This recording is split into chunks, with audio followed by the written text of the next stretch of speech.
that's been the talk, right? And I think it's scary that I just could not 100% say, yeah, they're walking away with it. I'm not confident that they can walk away with this one without being unscathed a little bit. Like, I feel like this is going to be at least a dogfight for them still. Oh, yeah. And, you know, and Explosives is somewhere watching this one like, you know what, I've been gone on vacation, but, you know, look like the ship's still running. We're back in the 2K finals. The boys got it done. And we'll see what they can do. But Contenders, they got what it takes. They are the best team in this matchup, but we'll see if the score will show it in the end. All right, ladies and gentlemen, kicking things off on GREENWALL. We're going to take a look at Optic Mentor, MVP in Gears of War, one of the best players in the game and one of the most clutch out there. But the first blood will go to Sleepy Time. Toady is going to fall, but Mentor now chasing a kill, 5-7 to 1v2, and gets the up A, getting Sleepy Time out of here. Now, in a separate 1v1 against Rezik, Blaze, is he going to do it? He knows when he has clean 1v1s. He knows when he has control of the fight, when he has help. Ooh. But that's a great shot by Rezik. But, you know, he's full red in that one. Praise tried to have Mental's back. You're going to see a 2-hill control for the GREENWALL locked in so far. And Praise, he's pushed down a little bit towards the enemy side of the map, but he does have help. It's going to be Zerpting there with him, and they're going to recognize that, hey, you know what, it's too many smokes, too many people here. We got to get backed up a little bit, but you see, they only back up just enough. They don't give up the whole alleyway. They know that they can stay here a little bit and, you know, kind of have this map control. And Praise is staying in, you know, being that power stone, coming on through, and being that muscle for the team. Now you're seeing 3 players from the GREENWALL now falling the SuMuNs. He's going to break the cycle, taking out Icy. So now we're going to take a look at both of these players capturing the C-Hill. Now, on the Praise, what is he going to do? He's going to slowly gather some information and see where he can rotate to. You see all of Contenders now with map control in the middle. They're going to push up towards the C-Hill area. So you see GREENWALL is trying to defend their home hill. Contenders saying, hey, you know what? Since we can't get beat, let's go and take care of this home hill setup and try to push through that bell tower alleyway.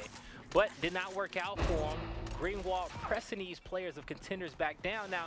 And, you know, the one reason why I'm, like, so uncertain is because, you know, it's got to be mental on this host these last 2 maps. You know, now host is just a server, but, you know, but still, it's going to be mental there the last 2 maps. You still have him there, the playmaker on his team. You still have SuMuNs in his positions, extending these rounds, being that 1v1 player.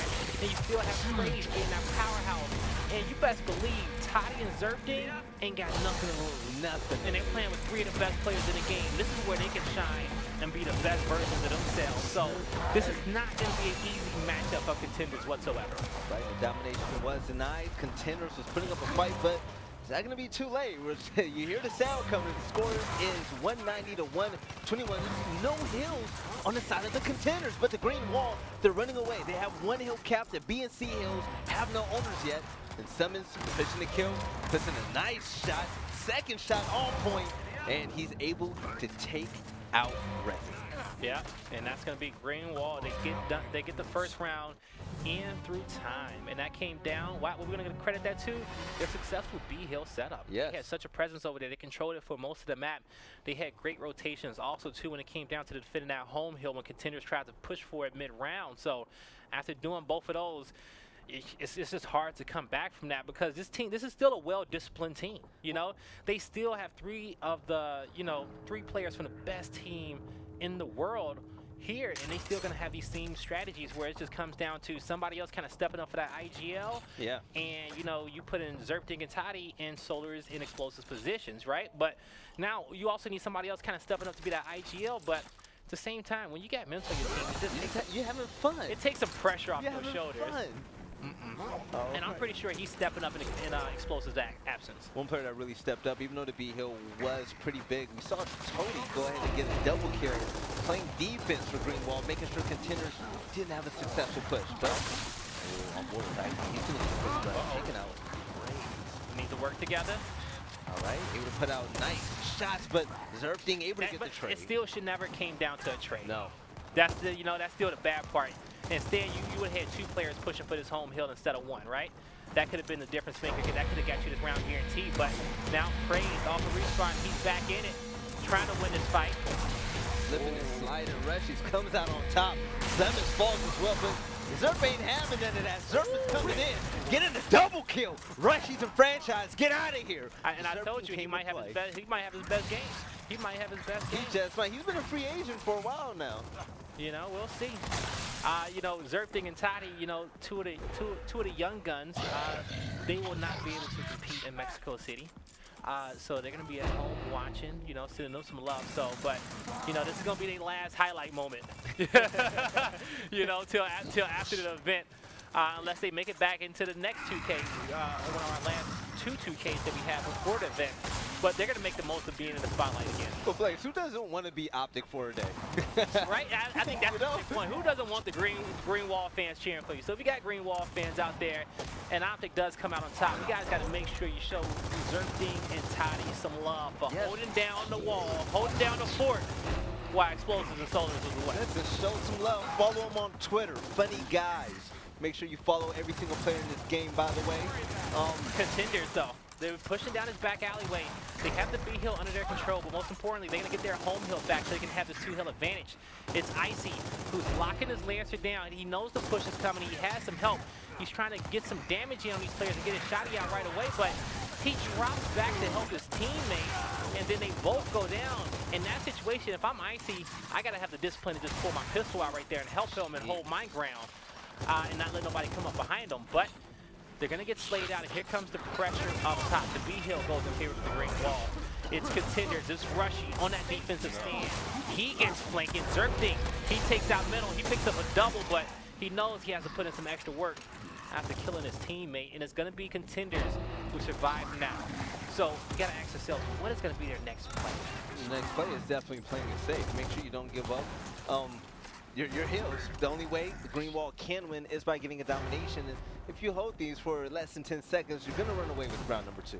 So we're going to be looking at a tie map count in the next few seconds. But most importantly, one thing that I think wanted to do, regardless of, you know, they knew that they were going to win this round probably 20 or so seconds. But what they did not do, 20 or so seconds ago, but what they did not do was turtle on that one hill, right? Yeah. They still said, hey, you know what, we're going to win off this. It's looking good. We could stay here, but let's just push out. Let's have at least one player push out towards the other hills, right? Yeah. Even though we're going to win this round and we're 100% confident that we are, let's be 110% confident. Exactly. And cap that and go fight for some other hills and make sure we have 2 hills capped. And some teams sometimes turtle too soon and give up too much map control when they still should be out there playing 110%. Playing not to lose compared to playing to win, it makes a big difference.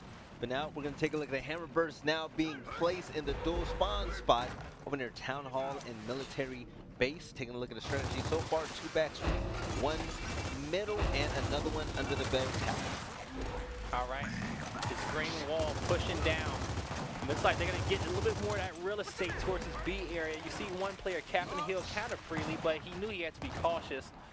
That smoke had that player unstunned that was right in front of him. So it's 2v2 stalemate, and it looks like Green Wall, they're looking for to see if Contenders is going to do something, move differently, but at this point, you're waiting for the fights to be won elsewhere. You're going to wait for your teammates to get map control, because as soon as your teammates, because they probably have the call outs where they say, hey, we're winning fights, we got 1 down, we got 2 down, right? When you know your teammates are being productive on the other side of the map, you know that, hey, these 2 guys got to push me. They got to push us soon, because if they don't push us, then, you know, they're just going to end up getting trapped. But they knew they were going to push them out of desperation and having to make a play. And you saw Zerpting and Praise have advantage of that situation. And they're slowly moving down map, you know, making sure nobody gets behind them, right? And that's the most important thing, is to make sure you cover all lanes, because if you know that nobody's behind you, then that's a call out for your teammates saying, hey, all these guys are down in a tunnel area of their home. Everybody's on the same page. It makes the round easier for you. Zerpting playing without fear for his life. He had Mental behind him supporting, and he was pushing every 1v1 with the most confidence in the world. And now he's pushing another, taking out Red Ice. He has 2 more in front of him. Best. No! No! Zerpting able to get it down and the kill with 1 shot. No way! Zerp! That's a bad man. Nothing to lose. Okay?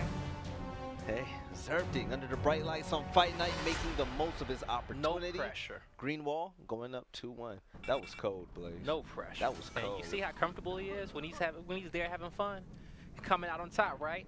Man. But I want Zerpting to remember this, right? And then when he gets on his next team, yeah, and he's back under that spotlight, I'm so happy right? it's happening And he's for him. back under that pressure, he needs to remember when I have fun, I play my best. Yeah. You know what I'm saying? But you know, when an entire team has good vibes, Yep. I'm gonna always play my best. So what can I do to make sure my entire team is on the same page as me? Yeah, Zerpting Not on the same page as having good vibes. You know what I'm saying? So you guys at home know Zerpting was actually replaced on his last 2 teams. Now he's playing with the best of the best, on top out of everybody in the lobby with 13 kills, and he's so far the MVP, top slaying in every way possible. all right, so you're gonna see a 3v3 fight towards that back street area in the alleyway. And they're gonna go on down there, looking to get in and get these fights. Icy, he's gonna get double teamed very, very quickly. And it just took one player to make a decision saying, hey, you know what? Let me help my teammate with his fight and put one shot there and come back to fight in my fight. If you're able to do that quickly and able to decipher when it's time to do that throughout the chaos of those big team fights, you can put your team up on top. Oh yeah, SuMuNs taking out Rezik in a 1v1 in the middle. You only have 2 players left alive for Contenders. You see him coming out of spawn, going towards that A hill. GREENWALL flirting with it just a little bit, making sure that they stay focused, and most importantly, they're wasting time. Frey's getting a double kill. SuMuNs getting a double kill of his own, taking out both franchise sleepy time. And the domination comes through for the GREENWALL as they go up 3-1 against Contenders. But Blaze, in that initial fight, what went wrong? We saw Rush used to pick up the boom shot, he suicided, and then it was just a complete breakdown. But also, like I said, it came down to, I forgot, it was one player in the GREENWALL. It was Carmine, it was Icy fighting on 1v1. And that guy said, you know what? Forget my 1v1. Let me put one shot in on Icy, make that a 2v1. Made the most get of the the world. numbers for my team. You know what I'm saying? The next thing you know, they kept picking off 2v1s. Yep. But this is within a 10-second or 5-second window of you have this chaotic team fight. So you have to have the presence of mind to make those split-second decisions and not just have tunnel vision on one player. Yeah. Because you can easily break away from that guy and put something and help your teammate Being out very quickly, selfless. right? Being selfless. And you gotta always think about, even when you're fighting, can I help my teammate right now? Yeah. Thinking like that is so crucial. So we're gonna be back on board, and we're gonna be on board with Toddy.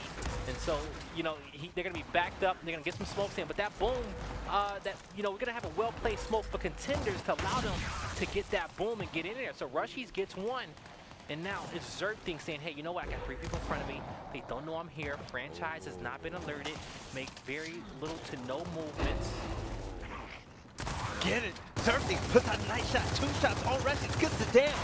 Oh, he's not even going for me, but he is. How much damage Gonna is get on him? down. I'm trying Oh, to he look was at his 4 life. red. I'm trying to look. He got down to 37. Almost got the second. Because even if he would have traded that second, that was the win. That would have been amazing. Taking out one was the win. Yeah. Being honest about it. Now SuMuNs going to save his hill, able to dance along in it. Just a little bit of frag grenade is coming. Somehow dodge it by sitting in the corner. Contenders. It's not going to be enough. Contenders. Tony! They have to win these last 2 rounds. They have to start to come back. And they're going to have to start getting this round.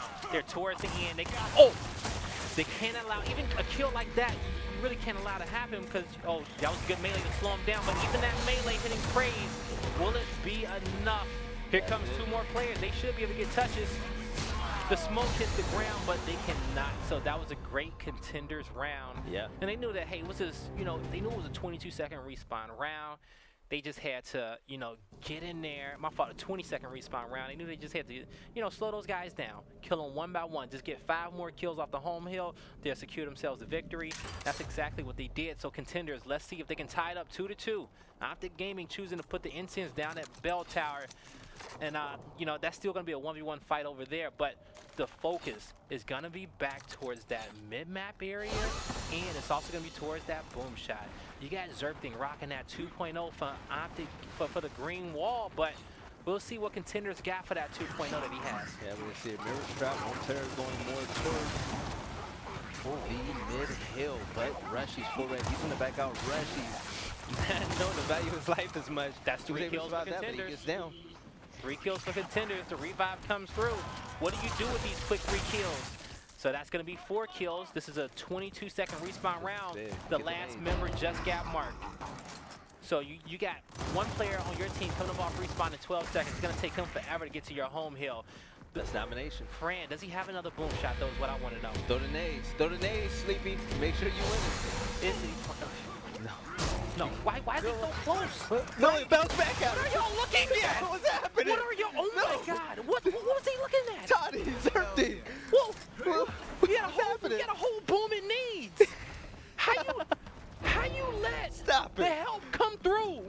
and destroy y'all like that. They were supposed to win this. Oh man. Okay, and that's why even Contenders fans knew why we were like, I don't know if they're gonna win this one even with 3/5 of optic. Well, he had 2 nades in his pocket. I thought he was just gonna, you know, swing them, you know, But save some time. let's see if Contenders, they haven't lost it yet. They had a mishap, but in the end, they still have the lead. This is a 22-second respawn round. Typically, when you die, you should not get a chance to respawn. But we're going to have a second wave of team fights coming through. Toddy, he's going to break ice. So it's a man advantage in favor of Optic Gaming. Icy trap between a rock and a hard place. He goes down. That's 4 members down now for Contenders on a round in which they should have won. It's all up to Rushies. Can he make the big play? That's going to be 1. He needs 2. Can't get it done, no. The domination coming in.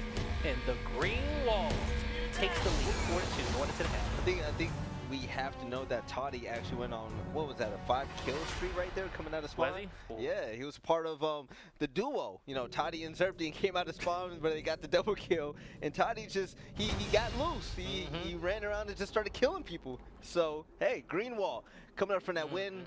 Contenders should be tied 3-3. It's okay, but Contenders, they're gonna have to. They got great leadership on the roster. Yeah. They're gonna have to say, hey, you know what? Let's put this behind us. Okay, let's come out to new half. We have new hills.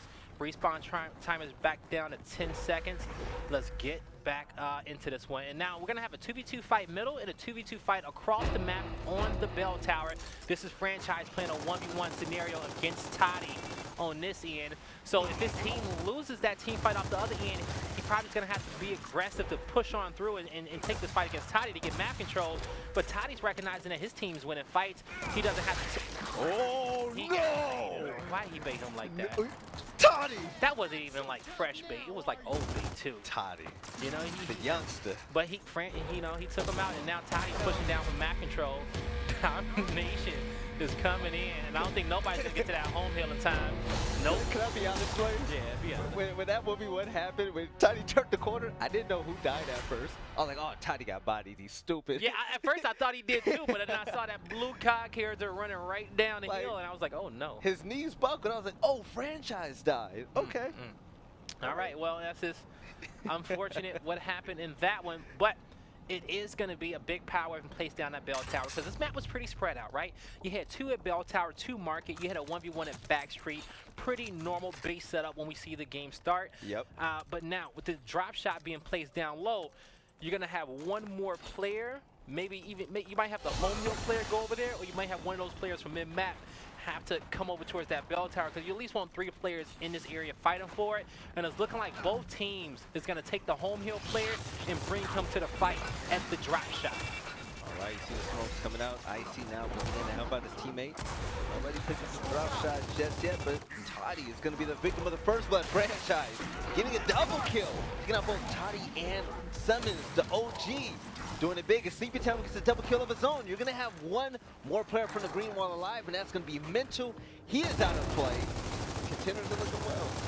I want to say, I almost want to say I saw at least one of the teams run 4 to the bell tower. I will see off the opening break of the next round, but I don't think you should ever need to run 4 to bell tower. The reason why is that you put 2 to mid-map. If your opponent wants to run 4 to bell tower, you have a free kill in middle or you have a free cross. You play for the free cross, not the kill. You play to keep that guy down low so your one teammate has a free Lancer cross right over the gate inside bell tower. Yeah. That way it's still technically a 4v4 fight, but you have one player who just cannot die and who's just lancering everybody, in turn, you know, opening up doors for your 3 teammates that are there. So so that's why I always believe you should at least have 2 players in market, and even giving them something to play for that will even increase those chances. Now you have needs, and you can get those needs and you can throw them towards the alleyway or the bell tower. In this situation, it's going to be the bell tower because that's where that drop shot is now. All right. So when you take a look at the overhead of the map, you see the rotations come about. We saw them send 2 players to market on the green wall side, and when they saw 4 going bell tower, we saw players switch. There we go. Contenders did 2. They said we don't need 4 there. So Contenders, I say they should have that advantage. They went for the quick pick though, and they still they got the power weapon. They should be able to get nades too, but you have Zerpting through this smoke. You see how chaotic it can be, right? In Optic, they sent 4 and in the end, they will come out on top.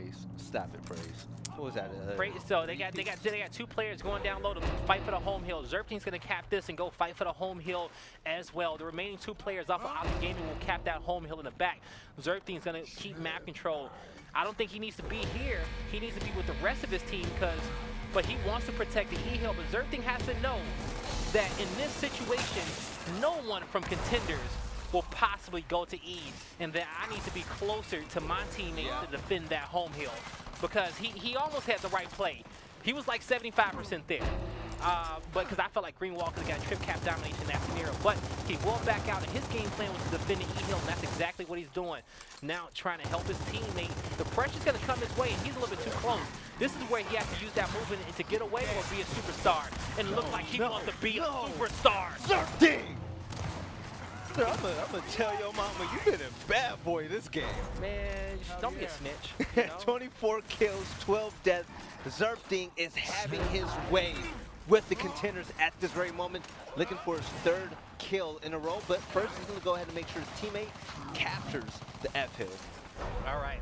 So, you know, they're gonna push out a little bit. Even if your opponent is respawning, get to the areas of the map where their respawn timers run out. You don't want to be close to them while they still have that spawn shield, right?